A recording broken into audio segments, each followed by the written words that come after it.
Vous ne prêterez plus jamais de chaussures chez une amie après avoir vu cette vidéo. Il était une fois dans une petite ville animée du Nigeria, deux voisines qui habitaient juste en face l'une de l'autre.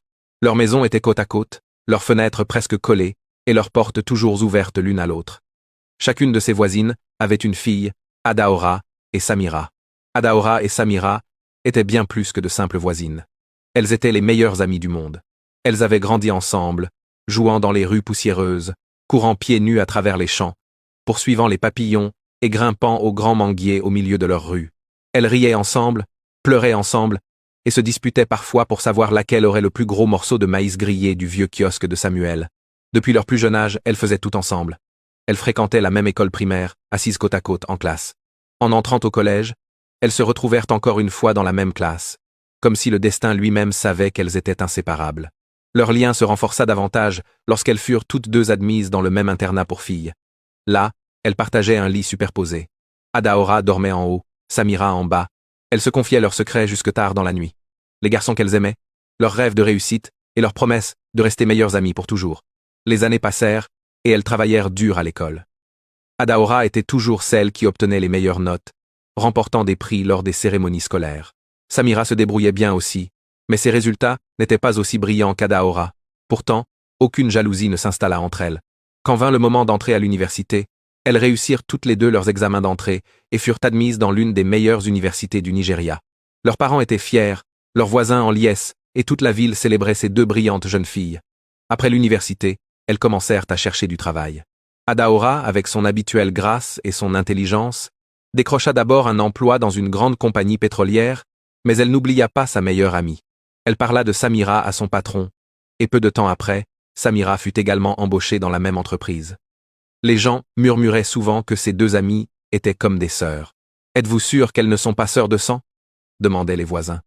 Adaora et Samira riaient chaque fois qu'elles entendaient cela. Elles partageaient tout, la nourriture, les vêtements, et même les secrets de leurs relations amoureuses.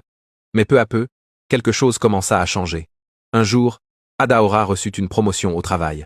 La compagnie l'envoya à l'étranger pendant 6 mois pour une formation spéciale. Elle était folle de joie et serra Samira dans ses bras. « Quand je reviendrai, je t'apporterai plein de cadeaux », promit-elle. Fidèle à sa parole, lorsqu'Adaora revint de l'étranger, elle ramena des sacs remplis de beaux vêtements, de parfums et de bijoux. Tout le monde était heureux pour elle. Peu de temps après, des prétendants commencèrent à faire la queue pour demander la main d'Adaora. De jeunes hommes séduisants vinrent frapper à sa porte. Certains étaient riches, d'autres gentils, mais tous semblaient vouloir épouser Adaora. Vous ne prêterez plus jamais de chaussures chez une amie après avoir vu cette vidéo.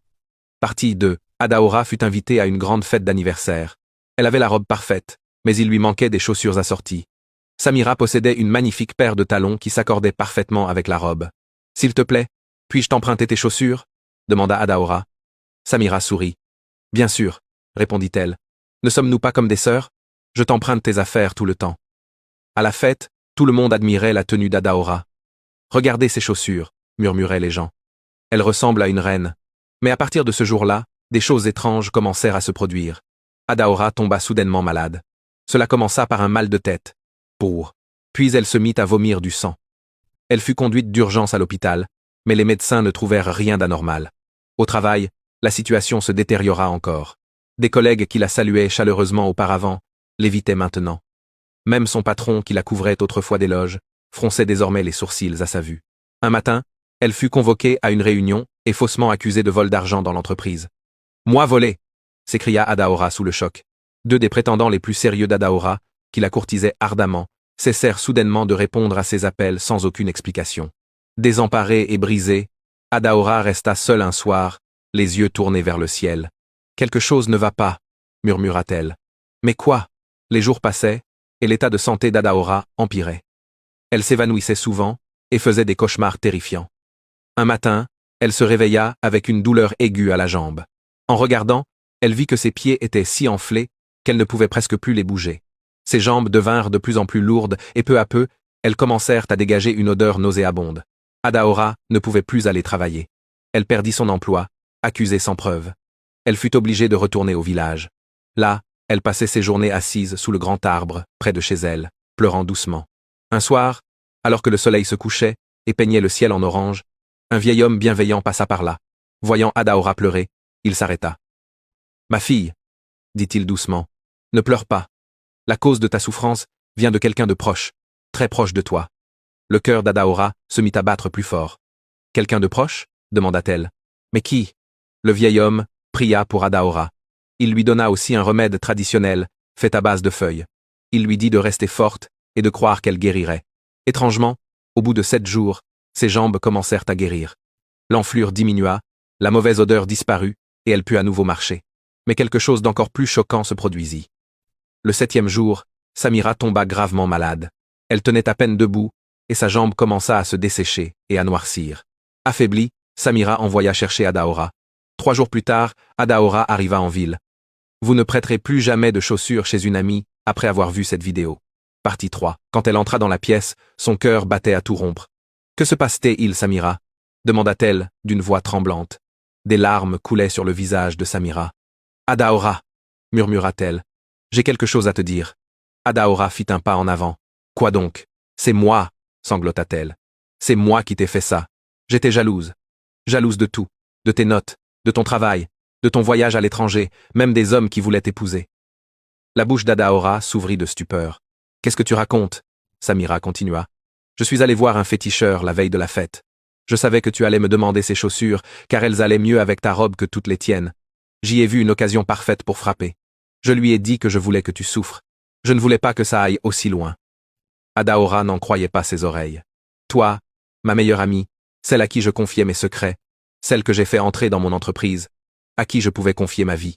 Samira sanglota de façon incontrôlable. Je suis désolé. S'il te plaît, pardonne-moi.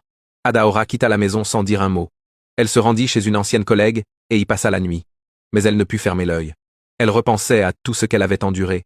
Et pourtant, la souffrance de Samira lui semblait encore plus terrible. Devrais-je l'emmener voir l'homme qui m'a guéri, pensait-elle, ou devrais-je la laisser affronter les conséquences de sa méchanceté? Après 3 jours de réflexion, elle ne put se résoudre à la laisser dans cet état. C'est ma meilleure amie, je vais lui pardonner. Mais nous serons désormais très prudentes avec elle. Elle l'emmena donc chez le vieil homme qui avait prié pour elle. Il donna à Samira les mêmes remèdes traditionnels, et peu à peu elle se remit. Mais il la mit en garde. Si tu fais encore le mal, tu mourras. Même si elle était guérie, Samira ne retrouva jamais toute sa force. Elle avait beaucoup perdu, notamment du poids, et surtout son pied gauche fut amputé. À partir de ce jour, Samira vécut avec le souvenir constant que la jalousie est comme un feu. Une fois allumée, elle peut tout détruire sur son passage. Quant à Adaora, elle apprit à être prudente dans ses relations, mais son cœur resta pardonnant. Samira, désormais avec une seule jambe, restait chez elle pendant des jours, silencieuse. La jeune fille vive et joyeuse qui marchait autrefois aux côtés d'Adaora, avançait désormais avec une béquille. Le visage pâle, le cœur lourd. Bien qu'encore blessée par la trahison de sa meilleure amie, Adaora lui rendait visite chaque jour. Elle lui apportait de la nourriture, de l'eau, et parfois elle restait juste assise à ses côtés en silence. « Pourquoi viens-tu encore ici ?» demanda un soir Samira d'une voix faible. Adaora la regarda doucement. « Parce que malgré ce que tu as fait, nous avons grandi ensemble. Tu es comme une sœur pour moi, et les sœurs ne s'abandonnent pas. » Samira retint ses larmes. Le temps passa et peu à peu, Adaora reconstruisit sa vie.